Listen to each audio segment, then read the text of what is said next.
भगवान शंकर कहा करते हैं कि भाग्य में जो अंकित हो चुका होता है मित्रों, उसे कभी मिटाया नहीं जा सकता। एक बार माता पार्वती ने मनुष्य के भाग्य को लेकर प्रश्न किया, हे प्रभु, क्या किसी इंसान का भाग्य पहले से ही निश्चित कर दिया जाता है? महादेव मुस्कुराए और बोले, देवी पार्वती, उत्तर सीधा भी दे सकता हूं, पर पहले तुम्हें एक कथा सुनाता हूं। ध्यान लगा के सुनो। प्रिय श्रोताओं, शिव आदि भी हैं और अनंत भी। जीवन का परम सत्य मृत्यु है और मृत्यु के भी अधिपति स्वयं महादेव हैं। आप सबसे निवेदन है कि कथा को पूरी तन्मयता से सुने ताकि जीवन की गूढ़ पक्ष समझ में आए। चलिए विलंब किए बिना आरंभ करते हैं, और यदि आपकी श्रद्धा सच्ची है तो हर हर महादेव लिखकर अपनी भक्ति प्रकट करें। भगवान शिव बोले, देवी, काल से आज तक कोई नहीं जीता। हर प्राणी को अंततः वही अपने वश में कर लेता है, और ये सब मेरी आज्ञा से ही होता है। मनुष्य के जीवन में समय, परिस्थिति और स्थान, ये तीनों इतना प्रभाव डालते हैं कि अनेक बार घटनाएं ठीक वैसे ही घटती हैं जैसे नियति ने पूर्व से रची होती है। जो होना है वही होके रहता है। अब सुनो। पृथ्वीलोक में एक समय भागीरथ नाम का प्रतापी सम्राट राज्य करता था। वह धर्मप्रिय, न्यायनिष्ठ, पराक्रमी और विद्वान शासक था। प्रजा पर उसका स्नेही पुत्रवत था। जन कल्याण के लिए वह हर रात भेष बदलकर नगर में निकलता और लोगों के सुख दुख का हाल स्वयं जानता। एक रात भी उसने अपना वही नियम निभाया। अंधेरा ढल रहा था और अमृत बेला की आहट के साथ पूर्व दिशा से उजास झरने लगा था। राजमार्ग का चक्कर लगाते हुए वो उस पथ पर पहुंचा जिसकी दूसरी ओर घना नीरव वन आरंभ होता था। तभी राजा की दृष्टि एक युवक पर पड़ी। कंधे पर कुल्हाड़ी टांगे वह लकड़हारा वन के भीतर गया और थोड़ी ही देर में एक ऊंचे पेड़ पर चढ़कर शाखाएं काटने लगा। इतने में ना जाने कहां से एक डरावना भालू दंदनाता हुआ उसी ओर आ पहुंचा। स्थिति भांपकर राजन पास ही के एक वृक्ष के पीछे चुपचाप दुबक गए। भालू ने ऊपर नजर उठाई तो उसे वो लकड़हारा दिख गया। वो भी उसी तने से लपक कर ऊपर चढ़ने लगा। राजा यह दृश्य देखकर दंग रह गया। इतना भारी जीव भला इतनी फुर्ती से पेड़ पर कैसे चढ़ सकता है? उधर पेड़ की ऊंचाई पर बैठे उस युवक ने जैसे ही भालू को अपनी ओर चढ़ता देखा, उसके होश उड़ गए। भय से हाथ पांव सुन पड़ गए, पकड़ ढीली हो गई और घबराहट में शाखा से मुट्ठी छूटते ही वो फिसला और फिर अगले ही पल धड़ाम से जमीन पर आ गिरा। नीचे गिरते ही उस युवक के प्राण निकल गए। उसी समय वो भयानक रीछ भी पेड़ से उतर आया और देखते ही देखते उसने अपना रूप बदल लिया। अब वो एक रूपवती युवती बन चुकी थी। वह युवती पास ही स्थित एक कुएं के किनारे जाकर बैठ गई, मानो किसी की प्रतीक्षा कर रही हो। मित्रों, इस विचित्र दृश्य को देखकर राजा भगीरथ भीतर से कांप उठे। उन्हें अपनी ही आंखों पर विश्वास नहीं हो रहा था।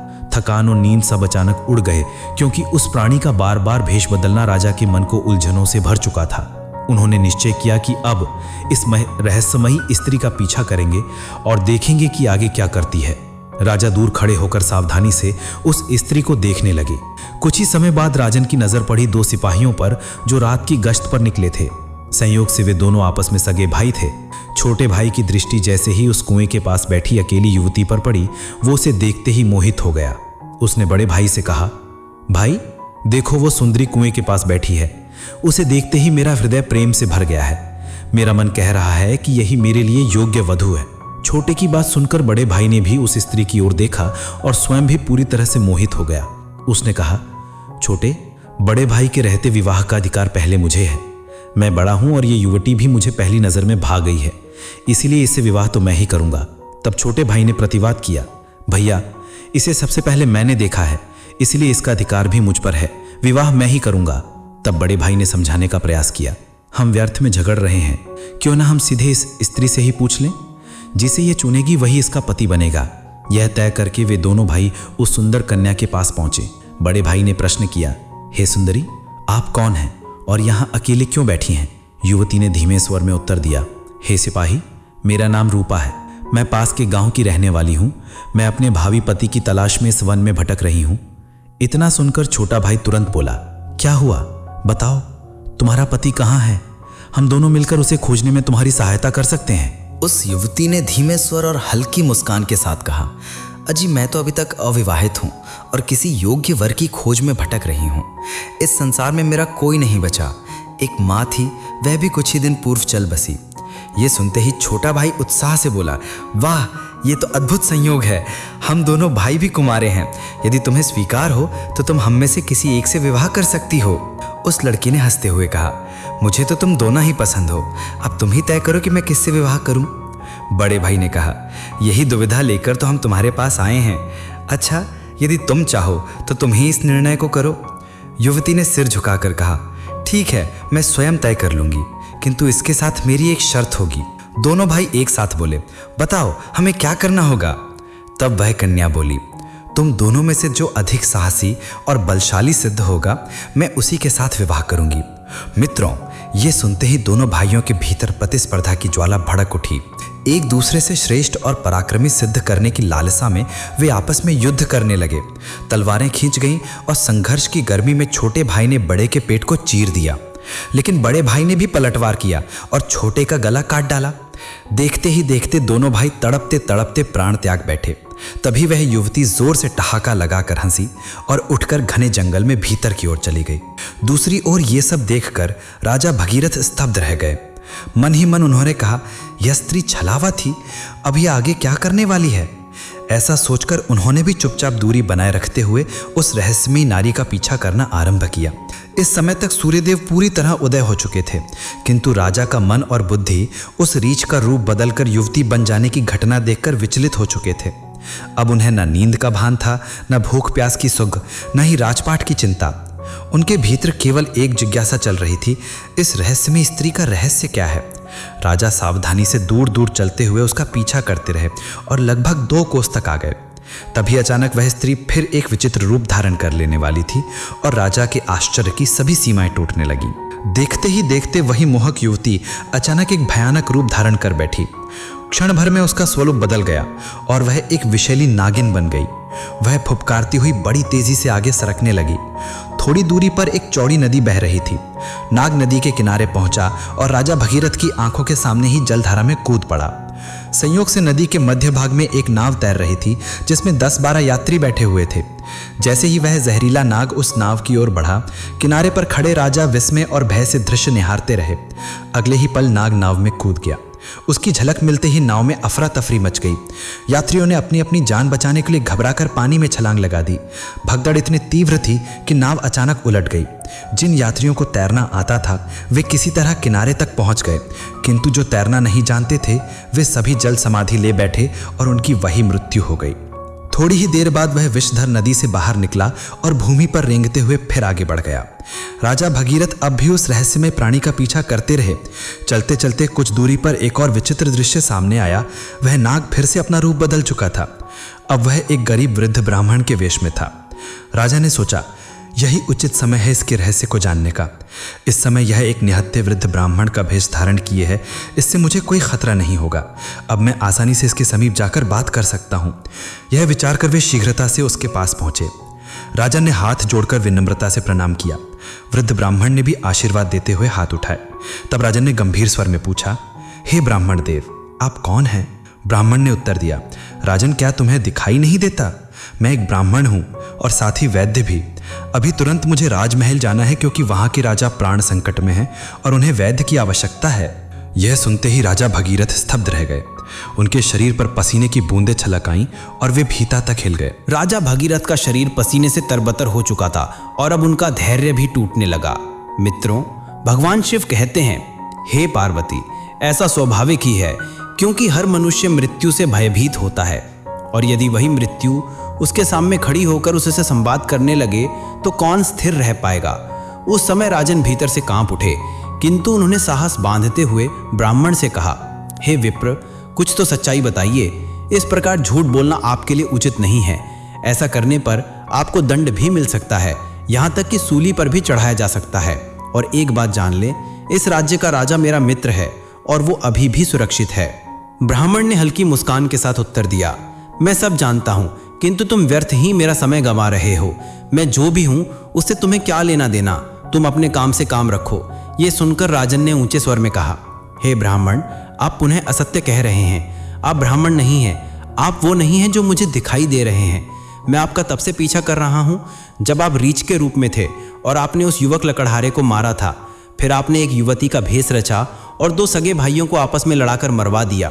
उसके बाद आप विषधर नाग बने और नाव में घुसकर यात्रियों को भगदड़ में मरने को विवश कर दिया। और अब आपने वृद्ध ब्राह्मण का रूप धारण कर रखा है। हे ब्राह्मण, अब सीधा सच बताइए कि आप कौन हैं। राजा की कठोर बातें सुनकर वह ब्राह्मण मंद मुस्कान छोड़कर बोला, हे युवक, यदि मैं ना बताऊं तो तुम क्या कर लोगे। यह सुनते ही राजन का धैर्य टूट गया। उन्होंने अपनी गुप्त तलवार निकालकर ब्राह्मण की ओर तान दी और ऊंचे स्वर में बोले, अब तुम झूठ नहीं बोल सकते, परिणाम भुगतने के लिए तैयार हो जाओ, क्योंकि इतने निर्दोष प्राणियों की मृत्यु का कारण बनने पर तुम्हें राज दरबार में ले जाकर कठोरतम दंड, यहाँ तक कि सूली पर भी चढ़ाया जा सकता है। यह सम्राट भगीरथ का राज्य है, जहाँ न्याय सर्वोपरि है। तुम यहाँ से जीवित नहीं बच सकते, इसलिए तुम्हारी भलाई इसी में है कि अपने असली रूप में आओ और सच्चाई बता दो। राजा ने तलवार की नोक वृद्ध ब्राह्मण की ओर तानते हुए कठोर स्वर में कहा, अब तैयार हो जाओ परिणाम भोगने के लिए, क्योंकि कई निर्दोष लोगों की हत्या का अपराध तुम पर सिद्ध है। तुम्हें राज दरबार में पेश किया जाएगा और न्याय के अनुसार सूली पर भी चढ़ाया जा सकता है। शायद तुम जानते नहीं कि यह सम्राट भगीरथ का राज्य है, एक धर्मप्रिय, न्यायनिष्ठ और प्रजावान शासक का शासन है। यहाँ से तुम जीवित नहीं बच सकते, इसलिए तुम्हारी भलाई इसी में है कि अपने असली रूप में आओ और मुझे पूरी सच्चाई बताओ। मित्रों, भगवान शिव कहते हैं, हे देवी पार्वती, जब राजा ने इस प्रकार कठोर शब्द कहे तब वह वृद्ध ब्राह्मण जोर जोर से हंसने लगा। उसके खिलखिलाहट से वातावरण गूंज उठा। फिर उसने शांत स्वर में कहा, हे राजन, मैं जानता हूं कि यह नगरी सम्राट भगीरथ की राजधानी है। ये भी जानता हूं कि वही महान प्रतापी सम्राट सामने खड़े हैं। और सुन लो, मैं भी जानता हूं कि तुम मुझे मार नहीं सकते, बल्कि समय आने पर वही दिन होगा जब मैं तुम्हें मृत्यु के द्वार तक पहुंचाने के लिए विवश कर दूंगा। यह सुनकर राजा के होश उड़ गए। उनकी आंखों से विश्वास जैसे खो गया। हाथ कांप उठे और तलवार उनके हाथों से छूटकर भूमि पर गिर गई। वे चुपचाप खड़े रह गए और मन ही मन सोचने लगे कि जिसने इस रूप में भी मुझे पहचान लिया, वह कोई साधारण प्राणी नहीं हो सकता। तब राजन ने विनम्र स्वर में कहा, हे ब्राह्मण, आपने मुझे पहचान ही लिया है तो कृपया कर बताइए कि आप वास्तव में कौन हैं। उस वृद्ध ने गंभीर मुस्कान के साथ कहा, हे राजन, सत्य तो यही है कि इस संसार में 4 हट सबसे प्रमुख हैं, राजहट, बालहट, स्त्री हट और योगी हट। तुम राजा हो इसलिए अपने राजहट पर अड़े हुए हो। मुझे पता था कि तुम तब तक चैन से नहीं बैठोगे जब तक मेरी असली पहचान न जान लो। इसलिए अब सुनो, मैं कौन हूं और तुम्हारी राजधानी में क्यों आया हूं। मित्रों, तब उस वृद्ध ब्राह्मण ने अपना रहस्य खोलना शुरू किया। उसने कहा, हे राजन, हर शब्द ध्यान से सुनो। मेरा नाम है काल। तुम जानते हो कि इस संसार में जितने भी जीव जन्म लेते हैं उनकी मृत्यु निश्चित होती है। इसी कारण इस लोक को मृत्यु लोक कहा जाता है। जब प्राणी माँ के गर्भ में आता है उसी समय उसका भाग्य भी लिखा जाता है। विधाता पहले ही तय कर देते हैं कि उसकी मृत्यु कब, कहाँ और किस परिस्थिति में होगी। आत्मा जब शरीर में प्रवेश करती है उसी समय उसके जीवन रेखा के साथ मृत्यु का क्षण भी अंकित हो जाता है। वृद्ध ब्राह्मण जो स्वयं काल था बोला, राजन, जब भी किसी प्राणी की मृत्यु का समय आता है तब भगवान शिव ही धर्मराज को इसकी सूचना देते हैं, क्योंकि समस्त प्राणियों की मृत्यु का अधिकार और निर्णय केवल शिव के पास होता है। धर्मराज उसी समय शिव से अनुमति मांगते हैं कि अमुक जीव को मृत्यु प्रदान करने का आदेश दे। जब शिव आज्ञा देते हैं तब धर्मराज मुझे अर्थात काल को भेजते हैं। मैं मृत्यु लोक में आता हूं और मुझे पूर्व से ही ज्ञात होता है कि किस प्राणी की मृत्यु कब, कहां और किस परिस्थिति में होगी। इसलिए मैं उसी प्राणी को निश्चित समय पर निश्चित स्थान पर पहुंचा देता हूं या वहां तक ले आता हूं, ताकि उसकी मृत्यु नियति के अनुसार घटित हो। जिस प्रकार से उसके जीवन की अंतिम घड़ी लिखी जाती है उसी रूप में मैं आसपास वही परिस्थितियां और हालात उत्पन्न कर देता हूं। इसके बाद काल ने राजा की ओर देखकर कहा, हे राजन, उस लकड़हारे को मैंने प्रत्यक्ष नहीं मारा। तुमने देखा कि वह टहनी से गिरा और वहीं प्राण त्याग बैठा। लोग यही सोचेंगे कि उसकी मृत्यु शाखा टूटने और गिरने से हुई, परंतु सच यह है कि उसकी नियति में मृत्यु ऐसे ही लिखी थी। मुझे तो केवल धर्मराज के आदेश का पालन करना था। यदि सचमुच कोई साधारण भालू होता तो क्या वह कभी वृक्ष पर चढ़ पाता? वह रूप तो मैंने ही धारण किया था। मेरे लिए असंभव जैसा कुछ नहीं है। फिर वह बोला, उसी तरह वे दोनों सगे भाई भी मेरी वजह से सीधे नहीं मरे। उनकी मृत्यु एक दूसरे के हाथों से लिखी गई थी। इसलिए मुझे सुंदरी युवती का भेष लेना पड़ा ताकि वे आपस में मोह और अहंकार के वश होकर स्वयं का अंत कर दें। ठीक वैसे ही नाव में बैठे कुछ यात्रियों का भाग्य डूबकर मरना लिखा था। इसलिए मुझे विषधर नाग का रूप धारण कर नाव में प्रवेश करना पड़ा। लोगों के भीतर भय और भगदड़ फैलना जरूरी था ताकि वही लिखा हुआ परिणाम सामने आ सके। काल ने गंभीर स्वर में कहा, हे राजन, अब तुम समझ ही गए होगे कि मैं कौन हूं और तुम्हारी नगरी में क्यों आया हूं, और यह भी जान गए होगे कि किसी भी प्राणी के जीवन में समय, स्थान और परिस्थिति की कितनी महत्वपूर्ण भूमिका होती है। मित्रों, यह सब सुनकर राजा भगीरथ गहन विचार में डूब गए। उन्होंने काल की हर बात को ध्यान से सुना और गंभीर हो गए। फिर कुछ शांत होकर विनम्रता से बोले, हे विप्र, आपने मुझे अत्यंत मूल्यवान ज्ञान दिया है। इसके लिए मैं हृदय से आपका धन्यवाद करता हूं। राजा भगीरथ ने ब्राह्मण से कहा, मेरे मन में अभी भी एक प्रश्न है। आपने कुछ समय पहले कहा था कि इस नगर के राजा की मृत्यु होने वाली है, परंतु देखिए मैं तो आपके सामने जीवित खड़ा हूं। वृद्ध ब्राह्मण ने शांत स्वर में उत्तर दिया, हाँ राजन, मृत्यु घट चुकी है, पर वह तुम्हारी नहीं, तुम्हारे छोटे भाई चित्रांगद की है। तुम्हारी अनुपस्थिति में वही राजगद्दी पर बैठा था। उसी समय शत्रु राज्य के गुप्तचर ने उस पर बाण से आक्रमण किया और वह वहीं प्राण त्याग बैठा। राज्य के नियमों के अनुसार तुम्हारे न रहने पर वही राजा था, इसलिए शत्रुओं ने उसे ही लक्ष्य बनाया और तुम यहां मेरे साथ इन उलझनों में पड़े रहे। यह सुनकर राजा का हृदय शोक से भर गया और उन्होंने सोचा, यह मैंने क्या कर दिया। ब्राह्मण ने समझाया, हे राजन, यह सब पहले से ही तय था। तुम तो बस इस नाटक का एक पात्र हो। जो होना लिखा है वही घटित होगा। तुम्हारे शोक से नियति नहीं बदल सकती। तुम्हारी आयु अभी शेष है। अब लौटो और अपने राजपाट को संभालो। मित्रों, भगवान शिव कहते हैं, हे देवी पार्वती, राजा भगीरथ अत्यंत दृढ़ इच्छा शक्ति वाले और विद्वान थे। उन्होंने उस दुखद क्षण को भुलाकर अपने बारे में जानने की इच्छा प्रकट की और ब्राह्मण से कहा, हे यमदूत, क्षमा करें, मैंने आपको पहचानने में भूल कर दी, पर मेरे मन में एक प्रश्न अब भी है। मुस्कुराते हुए ब्राह्मण बोला, पूछो राजन, तुम्हारी शंका मैं दूर कर दूंगा। तब राजा ने गंभीर स्वर में कहा, मैं अपनी मृत्यु का रहस्य जानना चाहता हूं। यमदूत ने उत्तर दिया, नहीं राजन, सामान्य व्यक्ति के लिए यह रहस्य गुप्त रहना ही उचित है। जब तक मृत्यु की घड़ी अज्ञात रहती है, मनुष्य सहज भाव से जीवन जी सकता है। यदि उसे पहले से अपनी मृत्यु का दिन और तरीका ज्ञात हो जाए तो वह हर क्षण भय और चिंता में जलता रहेगा। याद रखो, चिता केवल एक बार जलाती है, किंतु चिंता हर पल मन और शरीर को भस्म करती है। लेकिन राजन अपने हठ पर अड़े रहे। उनकी दृढ़ता देखकर ब्राह्मण ने कहा, हे राजन, जिस प्रकार तुमने अपने भाई की मृत्यु का समाचार सुनकर भी धैर्य नहीं खोया, वैसे ही अन्य घटनाओं में भी स्थिर बने रहे। इससे प्रतीत होता है कि तुम सचमुच विद्वान हो। इसलिए मैं तुम्हें बताता हूं कि आज से ठीक 1 वर्ष बाद तुम्हारी मृत्यु सूली पर चढ़ाने से होगी। और विशेष बात यह है कि तुम्हारा अंत तुम्हारे ही राजमहल में होगा। तुम उस समय इस नियति को प्रसन्न मन से स्वीकार करना। इतना कहकर वह ब्राह्मण अचानक एक विशाल चील का रूप धारण कर आकाश में उड़ गया। राजा भगीरथ अपने महल लौटे, भाई का अंतिम संस्कार किया और पुनः राजपाट संभालने लगे। उन्होंने यमदूत के साथ हुई घटना को मन से निकालने का प्रयास किया और 6 महीने यूं ही बीत गए। किंतु एक दिन अचानक रात में वे घबराकर उठ बैठे। उन्हें आने वाली मृत्यु की आहट दिखाई देने लगी। मित्रों, भगवान शिव कहते हैं, हे देवी, चाहे मनुष्य कितना भी निडर क्यों ना हो, जब मृत्यु समीप आती है तो वह बचने का उपाय अवश्य खोजता है। इसी प्रकार राजन ने भी एक युक्ति ढूंढ निकाली। अगले ही दिन दरबार में उन्होंने मंत्रियों से कहा, हे मंत्रीगण, भविष्यवाणी के अनुसार आज से 6 माह बाद मेरी मृत्यु अपने ही राजमहल में सूली पर चढ़ाए जाने से होगी। इसलिए कोई उपाय खोजा जाए। कुछ विचार विमर्श के बाद महामंत्री ने सुझाव दिया, महाराज, यदि हम राज्य भर से सभी नुकीली वस्तुएं जैसे सूली, भाला, चाकू अथवा कोई भी धारदार औजार निकाल बाहर कर दें तो आपकी सूली पर चढ़ाए जाने का कोई प्रश्न ही नहीं उठेगा। राज्य के महामंत्री ने कहा, महाराज, यदि हम राज्य भर से सभी नुकीली वस्तुएं जैसे सूली, भाला, चाकू या कोई भी धारदार औजार निकाल बाहर करें और उनका बहिष्कार कर दें तो सूली पर चढ़ाए जाने का भय स्वतः समाप्त हो जाएगा।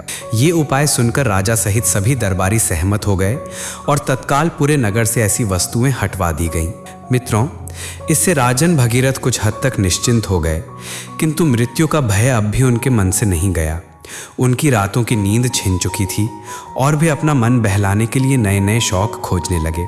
इस तरह दिन बीतते गए और वो घड़ी भी आ गई जिसकी अगली सुबह भविष्यवाणी के अनुसार उनकी मृत्यु लिखी थी। उस रात राजा अत्यंत व्याकुल हो उठे। उन्हें समझ नहीं आ रहा था कि आगे क्या होगा।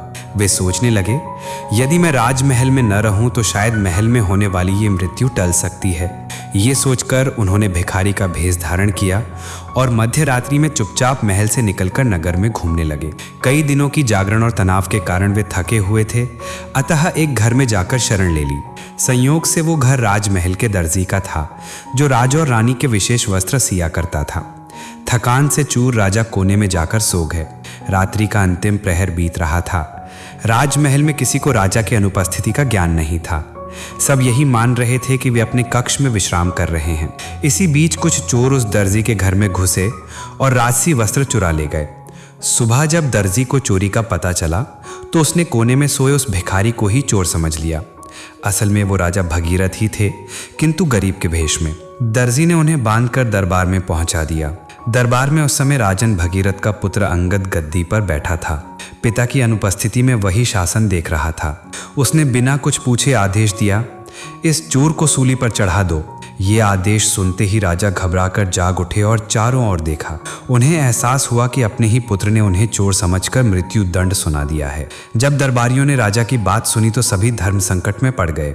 राजा ने मंत्रियों को सारा वृत्तांत सुनाया और कहा, अब ऐसा उपाय खोजो जिससे मेरे प्राण भी बच जाएं और पुत्र बने राजा का आदेश भी व्यर्थ न हो। तब मुख्यमंत्री ने बुद्धि लगाकर कहा, महाराज, हमारे राज्य में अब कोई सूली या नुकीली वस्तु बची ही नहीं। क्यों ना हम आदेश का पालन इस प्रकार करें कि आपको सूली की बजाय एक छोटी सुई की नोक पर बैठा दिया जाए। इससे आदेश भी पूरा होगा और मृत्यु भी नहीं होगी। सभा ने इस विचार को स्वीकार कर लिया और नियत समय पर राजा को सुई की नोक पर बैठा दिया गया, किंतु होनी को कुछ और ही मंजूर था। जैसे ही राजा वहां बैठे, वो सुई उनकी रीढ़ में चुभ गई। तीव्र रक्तस्राव शुरू हुआ और रक्त थमने का नाम न लिया। वैद्य बुलाए गए, उपचार हुए, परंतु सब व्यर्थ। धीरे धीरे राजा तड़पते तड़पते प्राण त्याग बैठे। मित्रों, यही काल का विधान था। उस समय काल स्वयं उनके पुत्र अंगद के रूप में सभा में उपस्थित था और उसने ही उनके प्राण हर लिए। भगवान शिव कहते हैं कि हे पार्वती, मनुष्य के भाग्य में जो लिखा है वो अटल होता है। चाहे कितना ही प्रयास क्यों ना करे, कोई भी होनी को टाल नहीं सकता। जीवन में जो घटित होना निश्चित है वो ही घटेगा। इसलिए हर प्राणी को चाहिए कि भविष्य की चिंता छोड़कर वर्तमान का आनंद ले, धर्म का पालन करे और भगवान के नाम में लीन रहे। यही शांति और सुख का मार्ग है। दोस्तों, इस कथा से यही शिक्षा मिलती है कि ईश्वर ने हमें भविष्य जानने की शक्ति इसलिए नहीं दी ताकि हम भय में न जिएं, बल्कि वर्तमान को सुंदर और सार्थक बना सकें। यदि राजा भगीरथ ने काल से अपने मृत्यु का रहस्य न पूछा होता तो वे 1 वर्ष तक भय और कैद में रहने के बजाय जीवन का भोग